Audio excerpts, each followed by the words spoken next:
ایک خوبصورت اور ہری بھری وادی تھی جہاں درختوں کی چھاؤں میں ہوا خوشبو بکھیرتی تھی اور ندی کا پانی گنگناتا ہوا بہتا تھا۔ اس وادی میں کئی پرندے بستے تھے لیکن ان میں سب سے منفرد چڑیا تھی لوما۔ لوما ایک نیلے اور سنہری پروں والی ننھی چڑیا تھی جس کی آواز میں جادو تھا اور جس کی آنکھوں میں خواب بستے تھے۔ جب دوسرے پرندے دن بھر درختوں میں چہچہاتے اور اپنے گھونسلوں میں سو جاتے تب لوما آسمان کو تکتی رہتی۔ اس کے دل میں ایک ہی خواہش تھی، میں اس نیلے آسمان کو چھونا چاہتی ہوں، بادلوں کے پار جانا چاہتی ہوں۔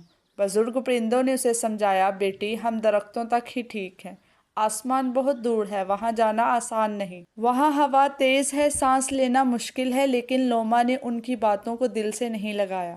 اس نے فیصلہ کیا کہ وہ اپنی اڑان بہتر بنائے گی، چاہے اسے کتنا ہی وقت کیوں نہ لگے۔ ہر صبح جب سورج کی پہلی کرن زمین پر پڑتی، لوما اپنے پروں کو کھولتی اور مشق شروع کرتی۔ کبھی وہ ہوا کے دوش پر ناچتی، کبھی بادلوں کا پیچھا کرتی اور کبھی بارش میں بھیگتی ہوئی اڑتی۔ اسے گرنے سے ڈر نہیں لگتا تھا کیونکہ ہر بار جب وہ گرتی تو دوبارہ اٹھتی۔ وقت گزرتا گیا، موسم بدلے، دوسرے پرندوں نے اسے دیوانی کہنا شروع کر دیا۔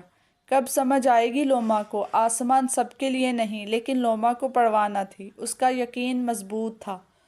پھر ایک دن آیا، وہ دن جب آسمان خاص طور پر صاف تھا اور ہوائیں نرم تھیں۔ لوما نے اپنی آنکھیں بند کی، دل میں دعا کی اور اڑان بھر دی۔ وہ درختوں سے اوپر گئی، پہاڑوں سے بلند اور بادلوں کے پار نیچے دنیا چھوٹی لگنے لگی اور آسمان اس کے آس پاس پھیلتا چلا گیا۔ سورج کی روشنی اس کے پروں پر پڑی تو وہ چمکنے لگی جیسے کوئی سونے کی چڑیا اڑ رہی ہو۔ اوپر پہنچ کر لوما کچھ لمحے رکی اور آسمان کی خاموشی میں سانس لی۔ اس نے نیچے دیکھا اور مسکرا دی۔ اس دن اس نے صرف اڑان نہیں بڑھی تھی بلکہ خواب کو حقیقت میں بدلا تھا۔ جب وہ نیچے واپس آئی، سب پرندے حیران تھے۔ وہ خاموشی سے اسے دیکھتے رہے اور پھر تالیاں بجاتے رہے۔